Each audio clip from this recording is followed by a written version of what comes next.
waku luku ke. Aja mahu ticu perlu kata aja mahu ticu. Dah apa tu ke perlu kau. One of the first rituals performed during a lunar eclipse involves the young men. They will be whipped as the Earth's shadow passes over the moon. Maika lakai suka, maika lakai, kaya katuka, kaya piwa apa muka pelik, kaya katika, apa maika lakai suka. After the meeting, the men head for a small river on the other side of the village to bathe.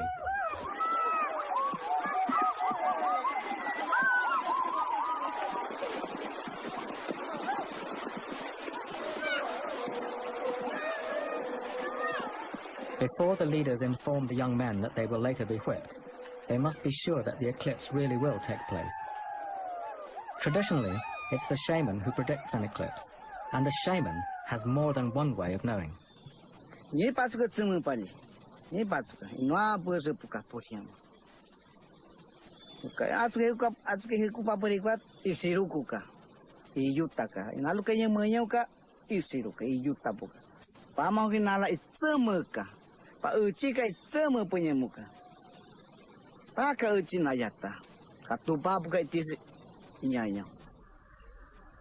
There is another way that a shaman knows of a forthcoming eclipse.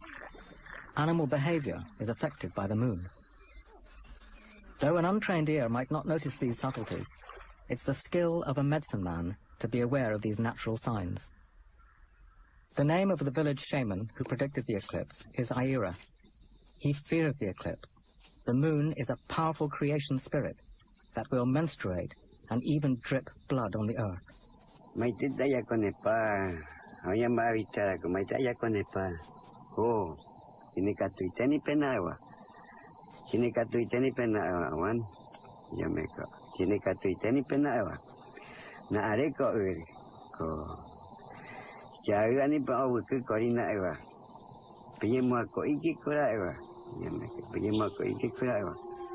If an eclipse does indeed take place tonight, the ɪsᴏʟᴜᴜ believe that supernatural spirits will descend on their village. The spirits might bring illness, even death.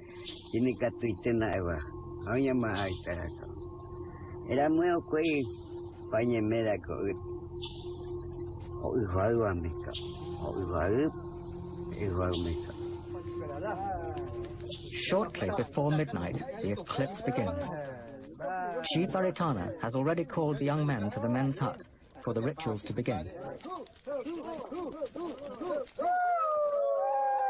It's important that the tribesmen remain festive and good-natured.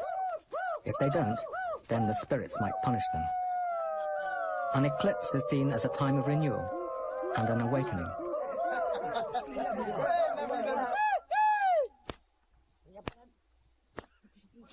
As part of this awakening, they begin beating young men in front of the invisible spirits.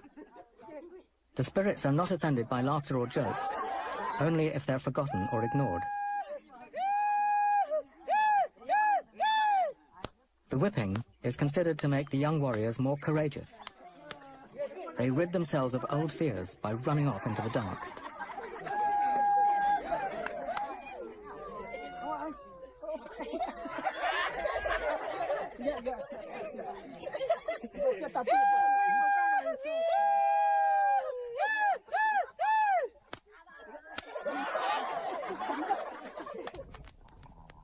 The eclipse has brought supernatural spirits into the village. The ɪsᴏʟᴜᴜ respond by playing their most sacred instrument, the jakui pipes. It's taboo for women to look at these flutes, or even for them to be filmed. Throughout the night, their haunting sounds echo across the village from the men's hut.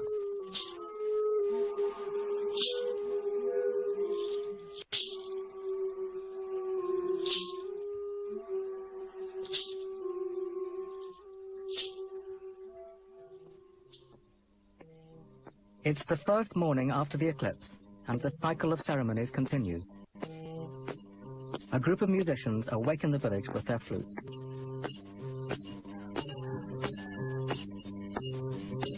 This is called the takwara ceremony, where the flutes must pass from house to house throughout the whole morning.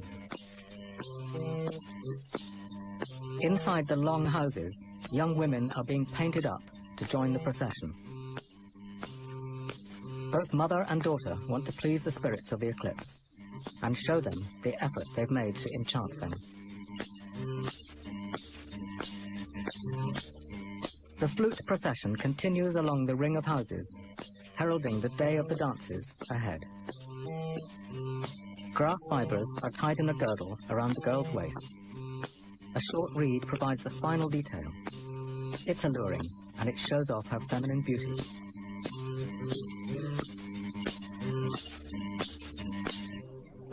As the flute procession grows, the musicians pick up the adorned women as they move from one house to the next.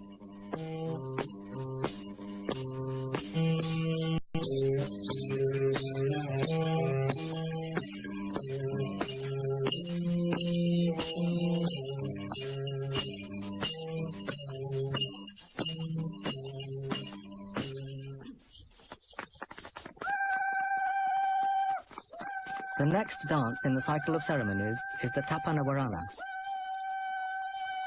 As with all the dances, it's being held to demonstrate to the eclipse spirits that they have not been forgotten. This is, in fact, a rehearsal, since the Yabalapichi practice all their dances, often for many days at a time. By late afternoon, it's in full swing. The drummer and singer keep time, which the dancers follow with their steps. If the rhythm speeds up, the dancers respond by speeding up as well. The women hold on to the men to keep time. So long as they know the moves of the dances, any woman can dance with any man.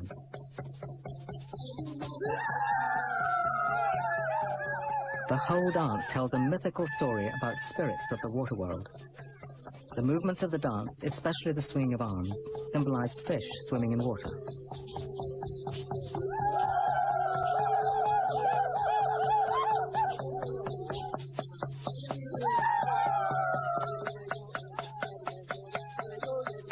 As the dance continues in the center of the village, Chief Aritana watches eagerly. Close by is the shaman ᴜᴜ, ever watchful. Aritana is pleased that the day's dances have gone well. By honoring the traditions, it means that the supernatural spirits will protect his people.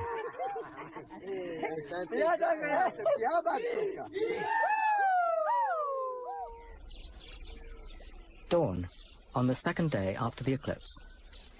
Two elders, ᴜᴜ and ᴜᴜᴜ, have gone spearfishing. The older men of the tribe still practice this traditional method of fishing, though nets and fishing lines are now common in the Xingu. But spearfishing is highly valued and highly effective.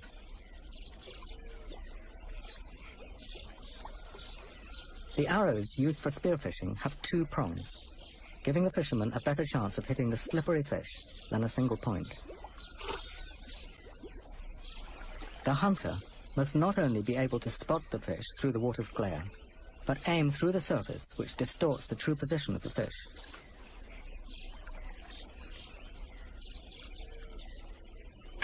ᴜᴜ makes a strike. The arrow stays in the fish, allowing him to retrieve it.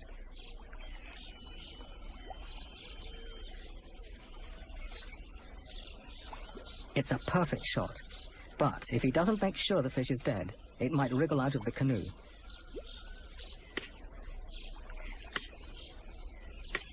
The elders continue stalking the fish throughout the morning.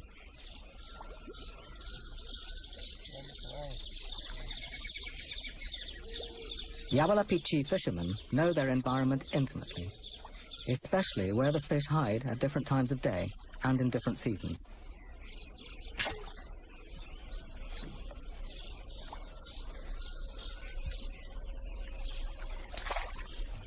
With their catch of the morning, the fishermen can return to the village, knowing that there's food in the men's hut for the rest of today's ceremonies.